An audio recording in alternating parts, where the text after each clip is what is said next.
A Shark's Perspective.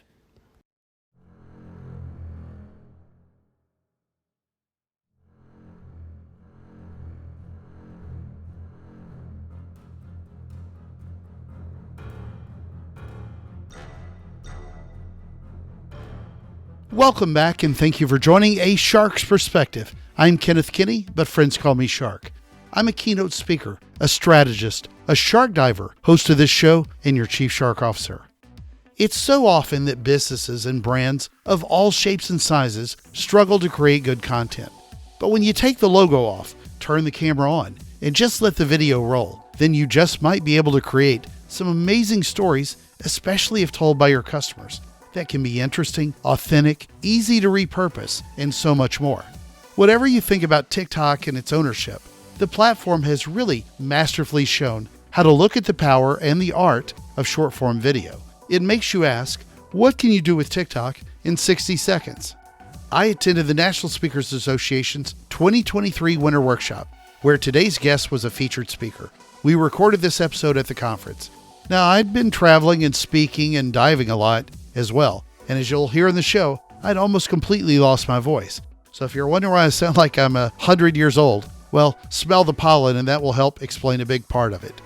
Dennis Yu is a search engine engineer, the CEO of Blitzmetrics, and the co-author of the Definitive Guide to TikTok Advertising, How to Access 1 Billion People in 10 Minutes. And on this episode, we will discuss TikTok, the National Speakers Association's Winter Workshop Conference known as Thrive, boosting posts, how personal, large, corporate, and SMBs should approach TikTok, storytelling with customers, the algorithm, repurposing content, advertising on TikTok, the political issues with the platform, measuring performance, the $1-a-day strategy, mentorship and creating jobs, a 23-second sweet spot, the bold glamour filter and the teenage filter, magic tricks, Popeyes, and a lot more. So let's tune into a Blitzmetric Dennis with a TikToking shark on this episode of A Shark's Perspective. All right, Dennis, welcome to A Shark's Perspective. We're here live at the National Speakers Association's Winter Workshop. What is it called? Thrive 2023 in San Antonio, Texas. So tell us a little bit about yourself and your career to date. Well, Kenneth, I'm just happy to hang out with people like you. Same here. And I spent my career hanging around people that are amazing, like Jacob Hastings, who's manning the camera here. And I'm just a search engine engineer. I was very early on at Yahoo, and I happened to be good at math, so things like processing data, analytics, running ads like you and I both do came naturally. So I've spent $1 billion on ads on Facebook and Google. And then TikTok came along, and TikTok paid me money to write the #1 best-selling book in social media on Amazon. Go get it. Fantastic. On TikTok to bring Facebook advertisers over to TikTok. So I'm a search engine engineer that somehow found his way in this world of marketing, advertising, and speaking. You're still running Blitzmetrics, right? Yeah. Okay. And we've got a number of agencies. It's good when you got a side hustle and it's several different agencies. Yeah. You know. So what are you going to talk about at this conference? We're talking about TikTok in 60 seconds. What can you do in 1 minute off of your cell phone? It's incredible. And TikTok, different than Snapchat, Facebook, Twitter, YouTube, has something called Spark Ads. Have you heard of that? Oh, yeah. Spark Ads, if you don't know, is when you can boost someone else's post. So if you're World Gym and you're the originator of bodybuilding, you have Arnold Schwarzenegger and these guys, and you're making corporate videos and those aren't working, but you have other people that are in the gym, regular consumers, and they're making videos, we can identify those people and boost their posts. So imagine, however strong your brand is, if you have customers and clients that love you, you can boost those posts. So your success on social media is not your ability to film or be interesting on video. It's how much customer support and rapport and reviews and how much does your community actually love you? So you're addressing tomorrow a lot of speakers, personal brands. But what do you do with the businesses that are not, all the big businesses will create their own TikToks. Right. Unfortunately, a lot of them are very brochure looking. Right. But for the small and medium-sized business, even a larger business that's hesitant about getting into TikTok, one, because of the format of it, right, and two, because of the politics around it. Yep. What's the advice you give them as to how to look at it? Don't get on TikTok because people don't want to see you on TikTok. They don't want to see you singing and dancing. I can't sing and dance. But what you need to do If you're really small, it's you, or it's the person who runs your store, or it's your customer service person, or it's your head of sales. That person should constantly be interviewing, interfacing with your top customers and clients, collecting their stories on your cell phone, like Kenneth's iPhone 14 Pro Max, I think. We have the same phone. Yeah. Taking those and then cross-posting, which is called repurposing, posting it to Twitter, to Facebook, to Instagram, to YouTube, to Snapchat, to your Google My Business.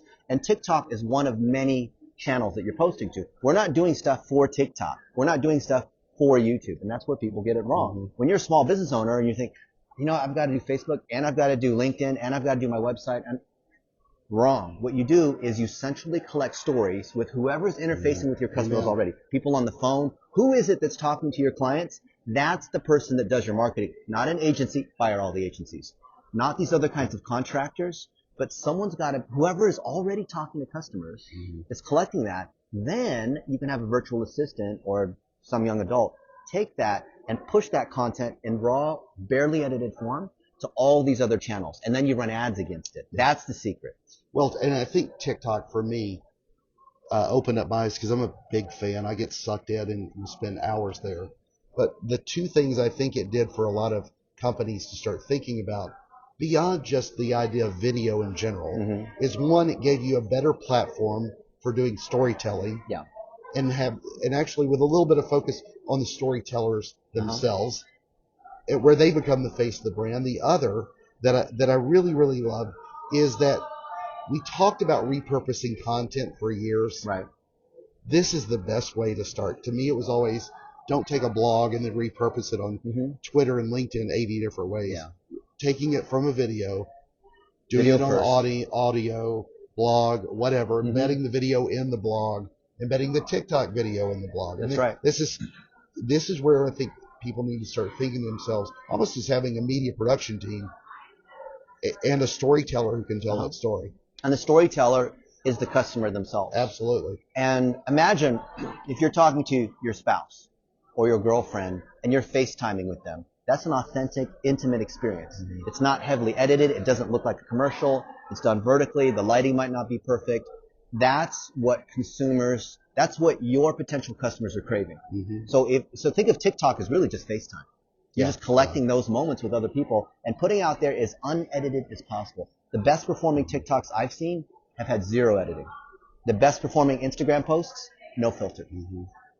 Well, so where do you see TikTok going as it advances? I mean, let's say that nothing happens and we keep the platform. Yeah. Where do you see it evolving to for brands and without just an adoption, with more adoption? TikTok wants to be the ultimate discovery vehicle. And you could claim it's already winning there because it has this eerie ability to read your mind on the things that you like. I like watching magic tricks and dunks, and TikTok can see what I like, and it's showing things that are not for my friends. Facebook's constricted because it's for who your friends are, so it's limited to what it can show you. TikTok's about discovery. Anything that you care about, it's going to show you more things like that. So what % of TikTok's content is actually from friends of yours, of what you see? Almost none, right? Almost none, yeah. Yeah. And so TikTok knows that there's no boundary. So it's understanding what you like. It's doing facial recognition, which the other networks are now just starting to do, but before it said they didn't, but now they have to, because it creates a stronger recommendation. Then they add advertising on top of that. Advertising not just on the stuff that you make, but allowing you to select other things that you have. Here's what TikTok's going to cause other channels to do, which no one's really thought about yet. So we talked about Spark ads, where you can boost someone else's post, meaning you have a customer that said something good about, I hired Kenneth to speak and he did such a great job, and you noticed that. Or maybe there's a review that you have, too, right? So, yeah. Maybe you're a restaurant and somebody left you a really great review on Yelp or on Google. Imagine Yelp said, hey, Kenneth, that review where that customer said that pizza was so good, 5 stars, it was the best prosciutto, the way you made the mozzarella was so amazing. Would you like to boost that post? Of course you would. What if Google said, hey, in your Google My Business, you have these reviews, or you have all these other people that have said good things. They've checked in, they've taken pictures of your restaurant or whatnot. Would you like to boost that post? Guess what? That's possible right now. What's that called? Local service ads. What is a local service ad on Google? It's the ability to boost what someone else has said about you. There is no creating of the advertising. So the TikTok folks have told me, this is not my opinion, they have told me that they are trying to make advertising and marketing as friction-free as possible for that small business owner. The last thing you want to do is force that small business owner to make a website and hire a videographer and point their face to their camera and try to make videos. Like, you don't want to do that. What if your customers could do all the work for you? What if it was as simple as TikTok just finding all the different things that people have said? Would you like to see all the positive things that people have said about you?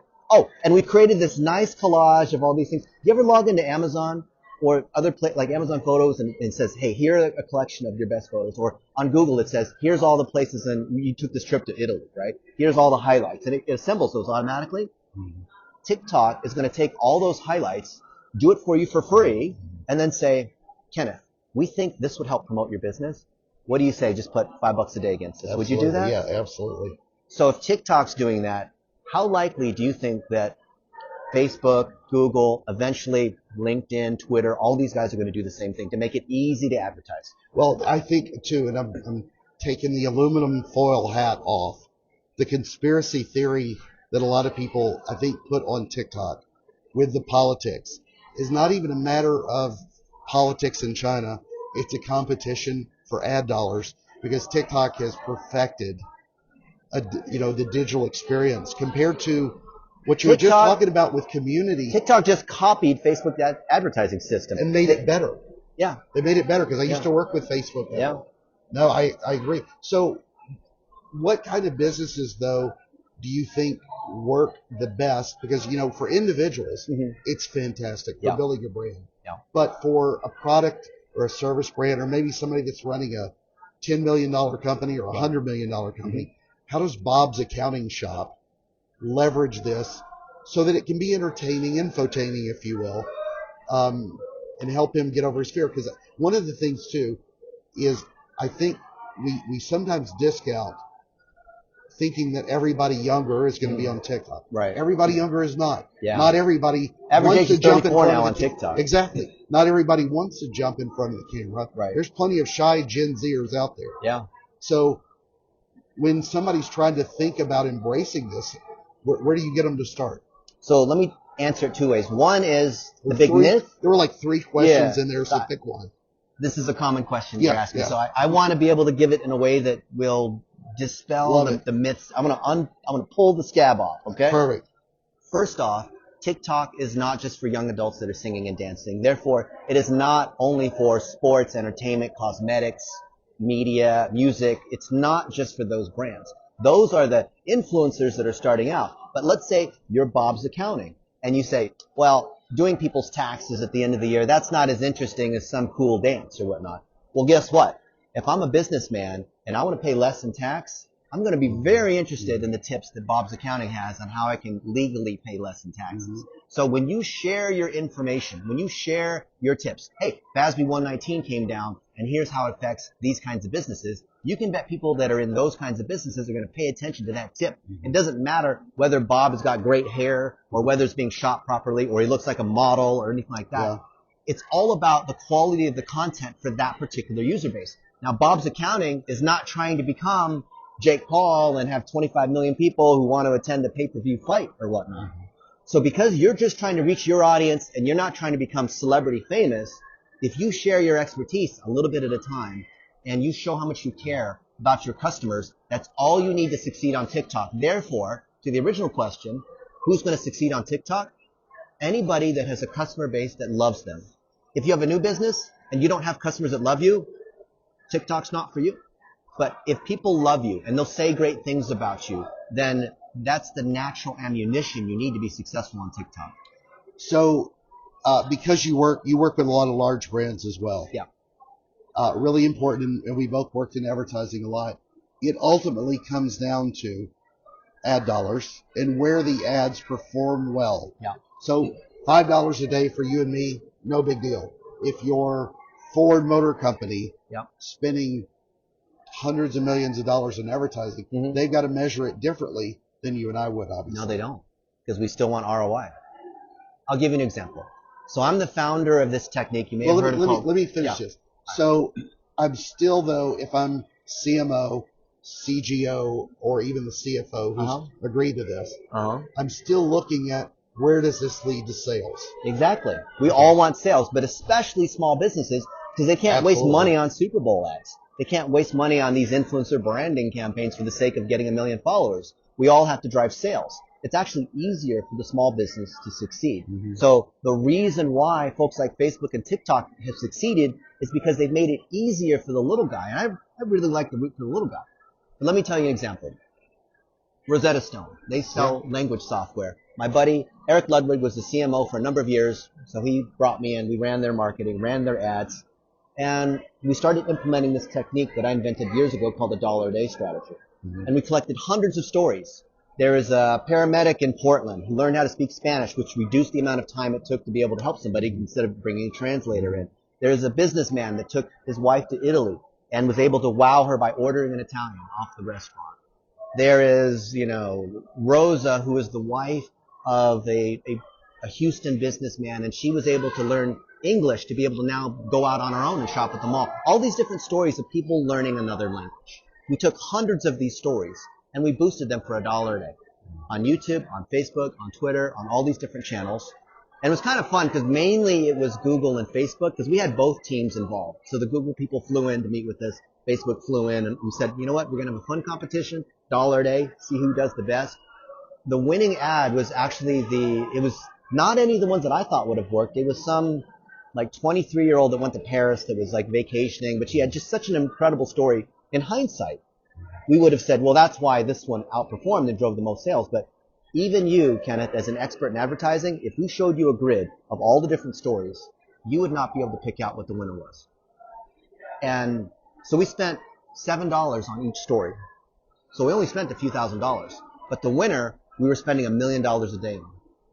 And that's what drove the sales to where we're the #1 ever in the history of Facebook on offers. Mark Zuckerberg quoted our stats. Sheryl Sandberg sent us this big plaque about how much achievement that we had. And we've done that many, many times. Where for big brands, so for Jack Daniels, for Nike, for Starbucks, we've put out hundreds of different ad creatives. And like the NCAA or these things where you have these brackets with like 64 and it goes all the way down to where there's just like a few. So that's what we did. We let the ads compete against each other. And when we found a winner, we'll start to put $10,000 a day, $50,000 a day. And we've done it multiple times where we put $1 million a day against a winner. Do you feel there's any risk in putting $1 million a day in them? Yeah. There isn't if you Not if tested it tests. Yeah. So the mattress company Purple. Sure. So we spent $100 million on Facebook ads for them. Mainly because we had the Goldilocks ad where this woman, she's got the egg and, it doesn't break and you put the bowling balls, all that stuff. Because we tested it. It worked so well, we could confidently put $100 million against that ad. So really, it's a testing platform. So think about TikTok and how much content there is. That's a ripe ground for testing. You can make lots and lots of TikToks, but one of them will hit. And when it does, that's when you put the ad dollars against it. So how are you leveraging TikTok for your own personal brand? So my personal brand is about creating jobs. I want to create 1 million jobs. We're a quarter of the way there, mainly in the Philippines. Why is that important to you? Because mentorship's what's important to me. Everything I've ever had is because somebody has opened the door for me. It wasn't a handout, but someone opened the door. I had the CEO of American Airlines. So some people say, well, because Dennis had Al Casey as a mentor, all these other things happened. It's true. But I had to work really hard.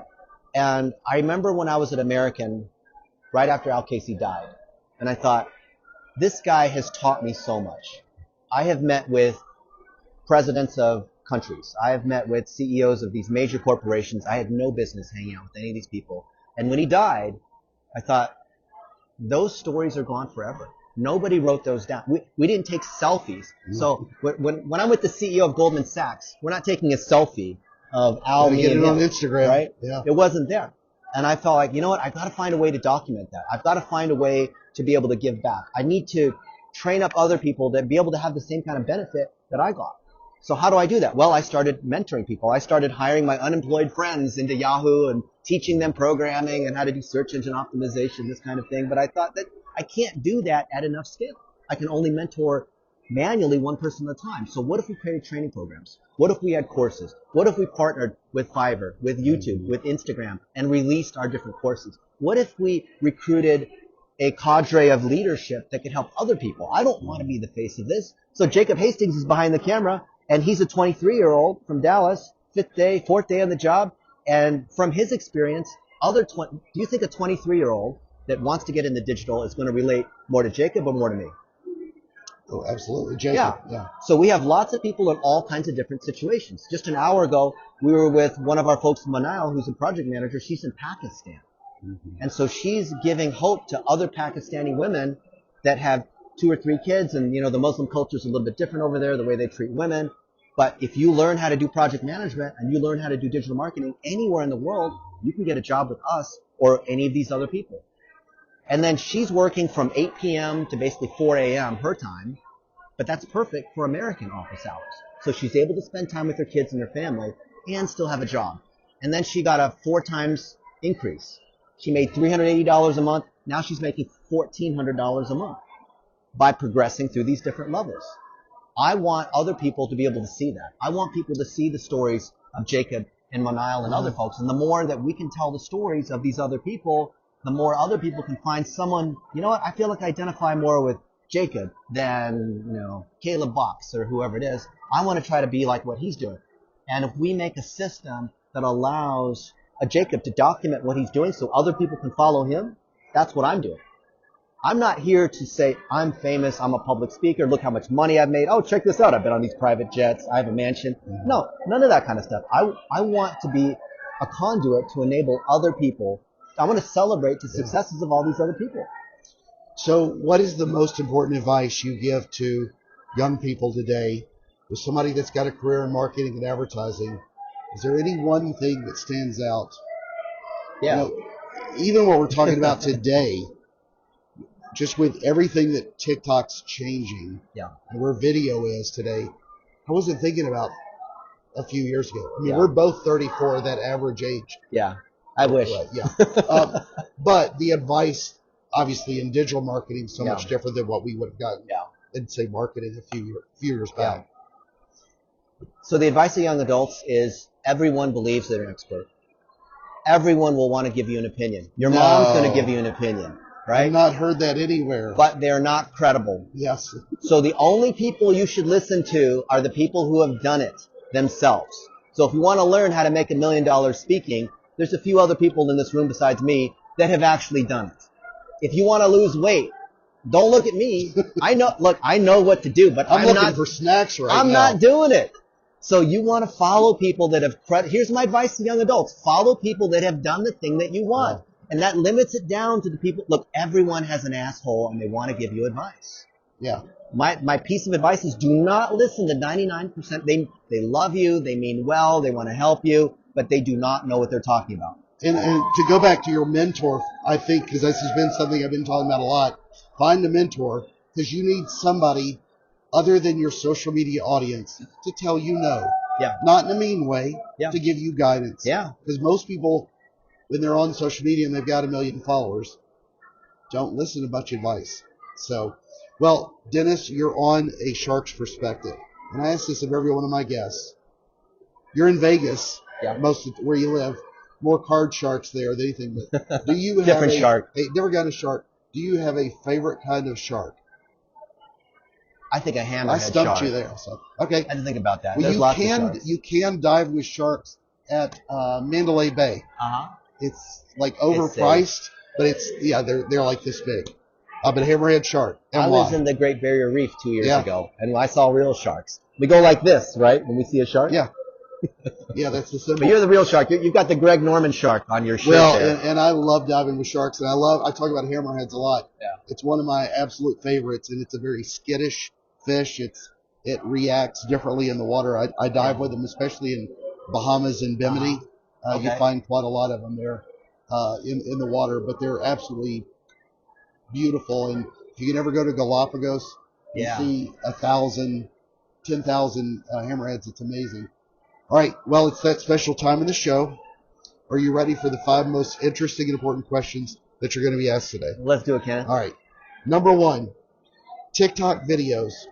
Do you prefer a 15-second or 1 minute? 15 and I know seconds. you can do anything. Why 15? Because when you're sharing advice, people will typically watch for 23 seconds. 23 seconds for advice giving is the sweet spot.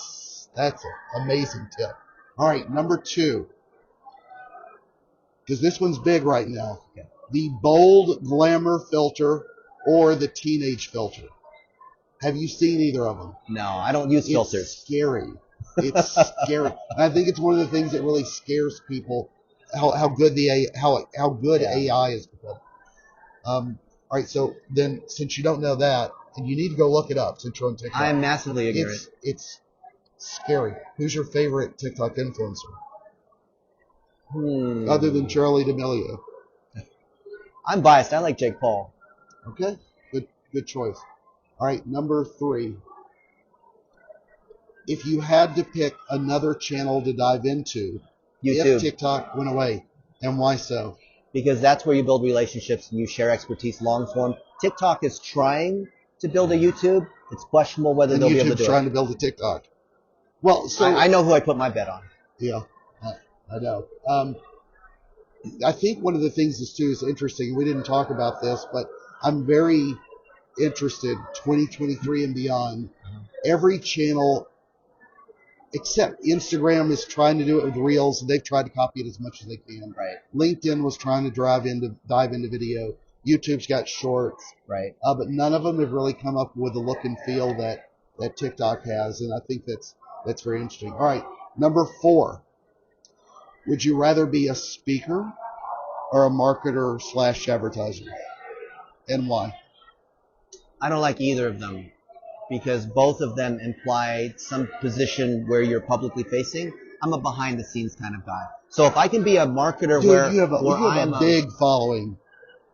You have a big following. You're shy, but you got a good size following. I'm a search engine engineer who didn't speak English until he was 6. 6, yeah.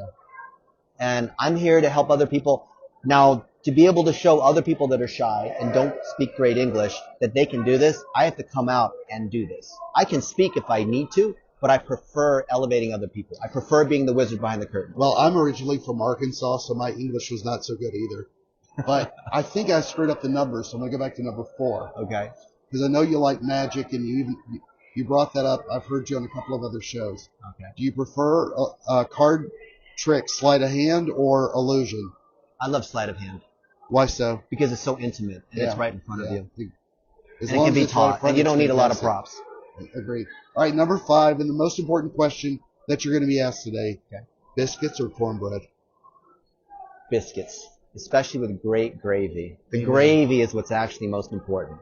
But even the biscuits like at Popeyes or the biscuits Oh, at God, Red Lobster, yeah. you open up those biscuits and the steam comes out, those garlic, bread. Good Wow. expert on biscuits. Yeah. Yeah, I have proof, I'm telling you. Yeah, well, I saw Popeyes pass one in the airport in Atlanta this morning, and I really wanted one. All right, well, Dennis, where can people find out more about you, get in touch with you, follow your thoughts? And LinkedIn. Follow Dennis Yu on LinkedIn. Happy to connect with you, answer any questions you have. If you reach out to me, you actually are getting me. do you encourage people to follow you much on TikTok now? TikTok's for consumers. I get hit up just crazy amounts on other kinds of social media, but the business social media is LinkedIn. Dennis, thank you very much for being with us on A Shark's Perspective. An honor, Kenneth.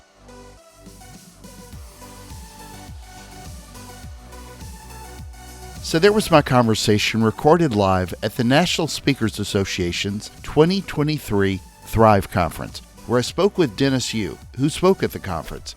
He's a search engineer, the CEO of Blitzmetrics, and the co-author of The Definitive Guide to TikTok Advertising. Access 1 million people in 10 minutes. Let's take a look at 3 key takeaways from a conversation with him. First, whatever you think about TikTok, especially in regards to privacy concerns, I get it. Meta and Twitter, though, haven't given me much reason to trust them over ByteDance anyway. However, what the platform taught us well is the power of video. Getting video of someone trumps other forms of content in that you can take and repurpose the video, extract the audio, transcribe the written content, screenshots for pictures, etc. Videofying your story, especially with the voices of your customers, can be gold if you can get it. A quick 30-second testimonial from a customer, for example, is worth so much more than a written review. It's just that people trust video more. Second, make the videos with less filters and less edits. Consumers want a more authentic and intimate experience. Third, I'm still not a big fan of TikTok for all advertising. As someone who's managed hundreds of millions of dollars in ad spend, I'm just not there yet. It's getting better, but it's also a different part of the journey for a lot of people using the platform. You have to consider where your audience is before investing heavily in it. However, as Dennis points out, it's great for some advertising, especially in moderation, like boosting for $1 a day. Also, make sure your content on TikTok is worth watching. Don't just place a not authentic, brochure-looking ad type commercial and then expect to grow a big following. Things are a bit different in TikTok land. Got a question? Send me an email to kenneth@asharksperspective.com. Thank you again for the privilege of your time, and I'm so thankful to everyone who listens. Now pop out the phone, grab some video, be your own trend. Don't get sick with sinus stuff like I did. And last but not least, join us in the next episode of A Shark's Perspective.